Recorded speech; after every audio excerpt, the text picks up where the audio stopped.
There will be pundits and politicians and special interest lobbyists publicly warning of a tyrannical, all-out assault on liberty.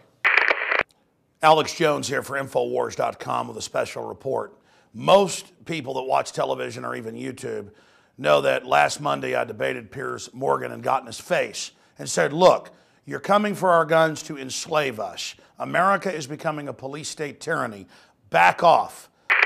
Hitler took the guns. Stalin took the guns. Mao took the guns. Fidel Castro took the guns. Hugo Chavez took the guns. And I'm here to tell you, 1776 will commence again if you try to take our firearms. Doesn't matter how many lemmings you get out there on the street begging for them to have their guns taken. We will not relinquish them. Do you understand? 2 days later, Ron Paul came on my show, outgoing congressman, and he agreed. He said if they come for the guns, it's going to cause a civil war, 1776, part 2. Will you turn in your semi-autos? Well, I might not even have anything to turn in for that purpose, but I don't think the American people will. I've always assumed that the line in the sand may well be drawn.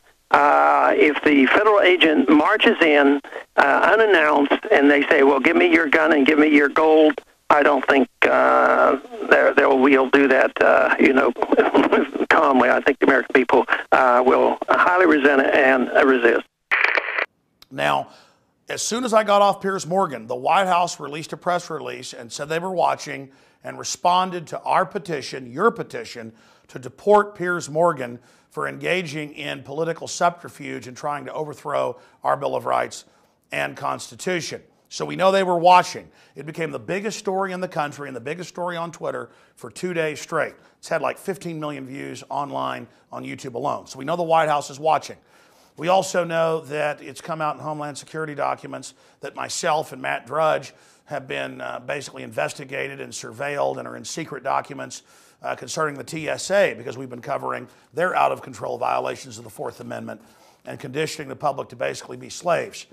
But then today, I'm watching his speech while I'm live on the radio playing it, and he talks about these pundits out there who just want to make money. And they say that, we're tyrants who want to enslave you. This will be difficult. There will be pundits and politicians and special interest lobbyists publicly warning of a tyrannical, all-out assault on liberty. Not because that's true, but because they want to gin up fear or higher ratings or revenue for themselves.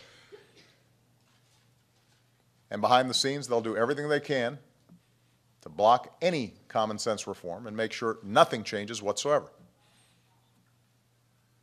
The only way we will be able to change is if their audience, their constituents, their membership says this time must be different. It was incredible. He was clearly going after pundits, talk radio host, chief among them myself. And it's just really bizarre. I mean, I've had the White House respond to us before on their plans to shut down coal power plants and a few other issues, but this is one of his big initiatives to disarm us. And he said in the past he wanted to disarm us as a state senator. Then as candidate Obama in 2008, he said, I'll never try to take your guns. That is a conspiracy theory. And so now he's back with 23 executive orders and all the rest of it. Dianne Feinstein's on record, Mr. and Mrs. America, get ready, we're coming for your guns. And now, out of all these people out there, he's having to respond to me. And why is that? Because I tell it like it is, and we have tens of millions of viewers and readers and people that listen to the radio show. It's over 15 million a week. And their entire paper tiger facade corporate media, the top shows on MSNBC have 1 million. CNN, 500,000. Piers Morgan's ratings doubled all week after I was on. And it's not that I'm something special, it's that people are sick of these establishment mouthpieces reading off teleprompters. So the good news is we're having an effect, they're having to respond. Now, again, you just saw that clip of the president where he's saying these pundits and others, he's going after people, implying we're crazy to say that tyrants want our guns. All of our founding fathers said that. Federal court rulings have stated that. We have a Second Amendment to protect ourselves from street thugs and government. That's on record, but they're trying to act like that's crazy.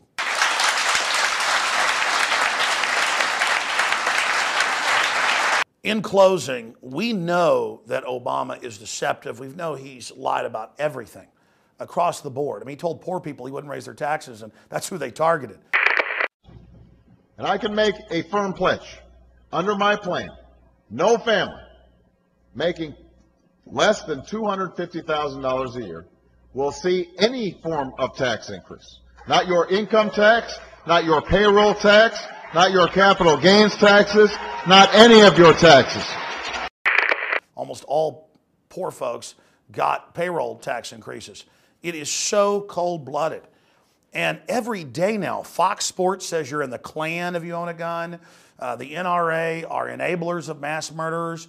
This rhetoric is what the Soviets did to people they were invading. This rhetoric is what Hitler did to the Jews. This rhetoric is what lets us know that they are using Homeland Security in a new war against the Second Amendment.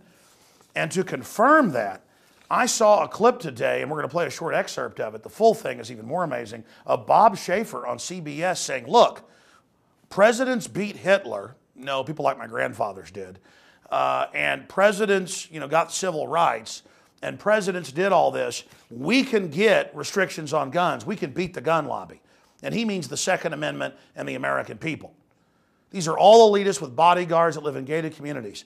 The fact that even Bob Schaefer, Mr. CBS, is now saying the president can beat the gun lobby and implies we're like Hitler, just is incredible. Here's a clip of that. Surely finding Osama bin Laden, surely passing civil rights legislation as Lyndon Johnson was able to do, and before that, surely defeating the Nazis was a much more formidable task than taking on the gun lobby. This is a turning point in this country, and the president is going to have to do more than just make a speech about it. This is one of the best speeches I've ever heard him deliver. He's going to have to get his hands dirty. He's going to have to get in there and work this problem until he gets it done. And again, this just happened today. Every channel I tune into of basically state-run media, they're talking about this. Then I saw a clip, and we'll play a piece of that, of Mika Brzezinski, whose dad brags that he helped put Pol Pot in, who killed 3 million people.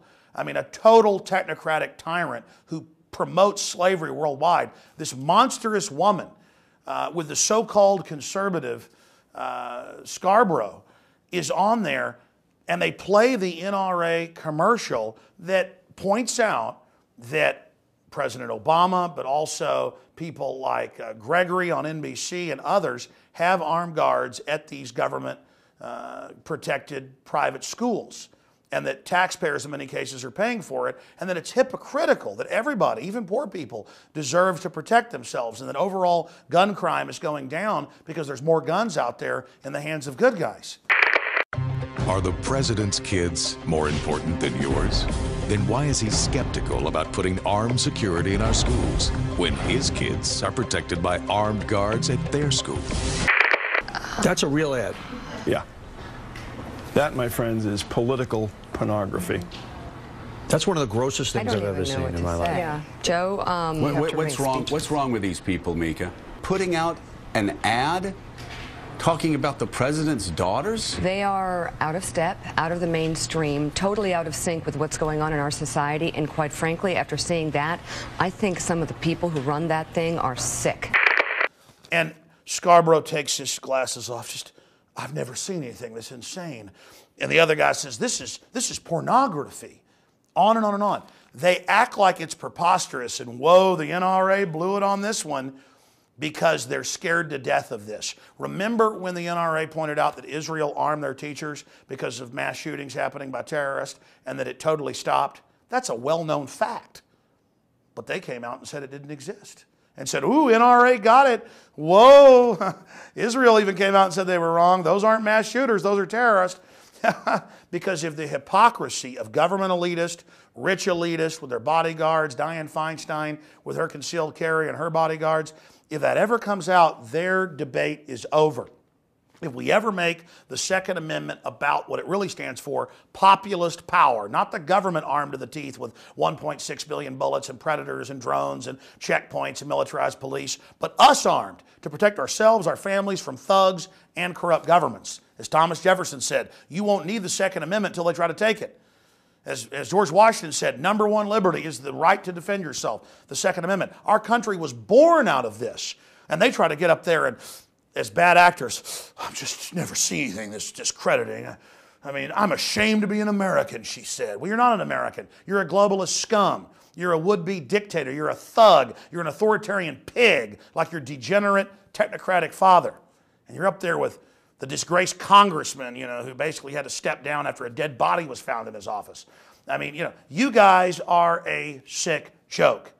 And the NRA needs to make more ads pointing out that all these Hollywood people have bodyguards, like Michael Moore, and that his bodyguards get arrested with guns at the airport. They need to point all of this out, and that Feinstein and Schumer and Pelosi all have bodyguards, not just the president. The White House has put out a statement saying, how dare you put out a repugnant and cowardly report about my children. Well, the report was your children are protected by armed force. Our children should be as well. The truth is, the authors of gun control against the public have always been tyrants. It's not gun owners who are Ku Klux Klan. It was the Ku Klux Klan that got laws passed at the end of the Civil War to disarm blacks because they wanted to be able to abuse them. You people are tyrants, and I see this as a badge of honor that the White House clearly is responding to the fact that I'm getting in their face. The corporate traitor media, the collaborator media, the tyrant promoting media said that I discredited gun owners by getting in his face and going, this is about slavery and you will not pass, you will not get this done. Go back to Redcoat, England. Go back to where they've taken all the guns. Go back to where you fled justice. I'm so glad I did that because that's what they're scared of. They haven't invited me back on their big shows. They've run a Nightline hit piece on me last night because they know the sleeping giant is rising. You are the Paul Revere. I am the Paul Revere. You are the resistance. I am the resistance. Get out there and point out it's a bunch of foreign banks looting our country, bankrupting our nation, and bringing in world government. They've disarmed the entire planet. Everywhere they do, they then take the money, the property, and even people's lives. It is a badge of honor and shows our success and that our operation is hitting them where it hurts. That we're taking these dragons down because we're focusing on the fact that they want to take our guns to enslave us. Government's arming against us while wanting our guns. It's about a balance of power, a separation of power, and I am very proud that the would-be tyrant, Barack Hussein Obama, has responded to us and that our citizens' petition and our citizens' filing of articles of impeachment has now gone mega viral. It is a badge of honor we're getting death threats and denial of service attacks and hack attacks. It is a badge of honor because it means that we're following in the footsteps of Paul Revere, Thomas Jefferson, and George Washington. We can defeat these tyrants if we recognize what's staring in our face.